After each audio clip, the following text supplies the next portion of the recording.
Voltamos para o segundo bloco do programa de hoje. Estamos conversando sobre as ações judiciais que buscam impedir manifestações de grevistas na porta das empresas.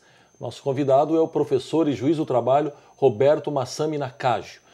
Bem, juiz Nakajo, quando uma empresa pede ao juiz uma ordem de interdito proibitório, ela costuma juntar fotos, enfim, os elementos que ela entende suficientes para demonstrar que há algum tipo de bloqueio de acesso aos trabalhadores que querem efetivamente trabalhar. Mas a imagem estática, uma fotografia, por exemplo, ela nem sempre ela retrata o que está acontecendo, a realidade dos fatos, né? Não seria o caso de um magistrado, por exemplo, antes de tomar qualquer atitude, decidir esse tipo de ação, determinar uma diligência no local para ver o que efetivamente está acontecendo? De fato, né? O grande trunfo das ações possessórias é a questão da liminar. As empresas elas buscam as liminares aí que rapidamente solucionam o problema aí, possessório que elas estão tendo, desobstrução da entrada da empresa, não é? Sim. E o que elas costumam juntar? Elas costumam juntar fotografias, juntam filmagens, muitas vezes juntam processos, cópias de processos anteriores, de greves anteriores, que demonstram aí digamos, esse perigo, que demonstra esse perigo aí de que esse fato venha a ocorrer novamente, obstrução das portas da empresa. Nesse caso aí, se o juiz estiver convencido, ele pode conceder a liminar, mesmo sem efetuar essa diligência. Agora, se ele não estiver completamente convencido, porque se não estiver convencido, ele já indefere logo de uma vez, não é? Sim. Se não estiver completamente pairar alguma dúvida, o que vários colegas têm feito é se deslocar até o local, principalmente nas cidades do interior, não é? O juiz pega ali, sai do fórum, vai lá ver, fica lá meio escondidinho, olhando, fala, pô, faz, digamos, uma inspeção judicial e analisa ali a questão, se está tendo esse tipo de violência física ou moral com relação a clientes e prestadores de serviço que gostariam de ingressar no estabelecimento. Sim. E faz ali, e tomando essa medida, ele mais seguramente ele consegue decidir aí se há ou não motivo para a concessão da liminar. O juiz também ele pode determinar a realização de uma audiência chamada de justificação, que seria uma audiência preliminar, em que o autor da ação, que a empresa, ela pode complementar essa prova até com testemunhas, digamos, ali uma audiência de justificação. Pode também mandar o oficial de justiça, ao invés de ir pessoalmente, o oficial de justiça vai lá com um mandado de constatação e faz esse tipo de verificação. Mas o que importa é o convencimento do juiz. Se o juiz achar que isso daí, que a prova documental é suficiente, principalmente o juiz se convence muito com cópias de processos de greves anteriores, que demonstram os fatos, decisões. Ele pode, só com a prova documental, deferir essa medida. Mas isso não é um pouco arriscado, um comportamento, digamos, indevido, em uma determinada greve, nem sempre é reiterado, repetido. O senhor não acha meio temerário decidir em cima de episódios anteriores? Esse é exatamente o livre convencimento que o juiz ele tem. Cada magistrado deve analisar caso a caso. Alguns magistrados eles entendem que seria um pouco temerário, mesmo somente com base em documentos e com base em greves anteriores, porque muitas vezes essas decisões judiciais de greves anteriores, o sindicato que está organizando a greve, ele toma uma lição e fala, não vamos fazer de novo. Não vamos fazer de novo, senão o juiz vai mandar ficar longe lá da porta, que a gente não consegue operacionalizar esse movimento grevista, né, dessa vez.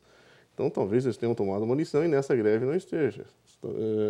Por isso que alguns colegas entendem que é mais prudente realizar esse tipo de inspeção judicial e vão até o local e realizam essa verificação in loco, né? Muito bem, uma prática bastante comum dos juízes quando concedem um interdito proibitório é impor uma multa ao sindicato que está organizando a greve em caso de descumprimento de decisão. Eu gostaria de saber do senhor em que hipótese essa multa pode recair sobre a pessoa do dirigente sindical e não apenas ao sindicato.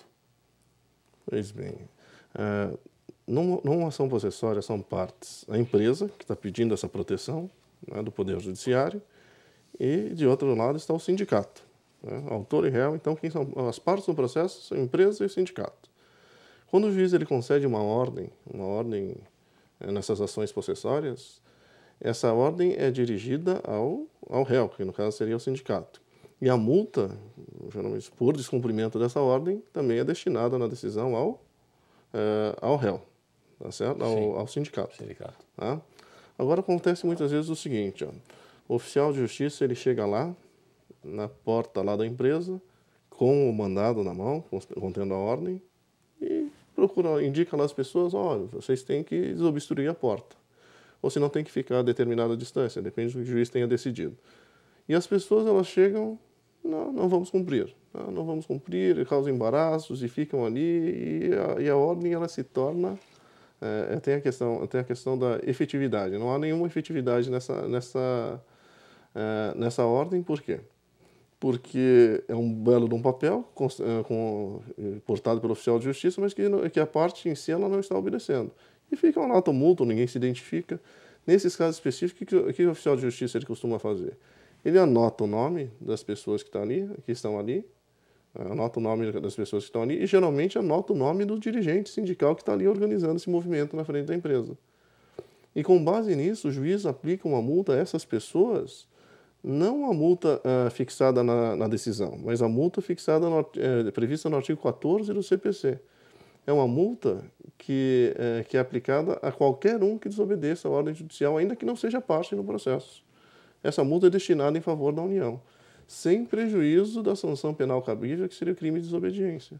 Por isso que em muitos casos, em muitos processos por aí, há dirigentes sindicais que acabaram sendo multados, mas com base nesse artigo 14 do CPC, não com base naquela ordem inicial, aquela multa inicial. Então o sindicato acaba tomando uma multa e aquelas pessoas ali que estão obstaculizando aí o cumprimento da ordem acabam tomando outra multa na qualidade de terceiros que estão agindo contrariamente à ordem judicial. Por isso que acaba tendo esses dois tipos de multa no mesmo processo. Mas normalmente essas decisões, esses encaminhamentos durante uma greve são tomados em assembleia de trabalhadores.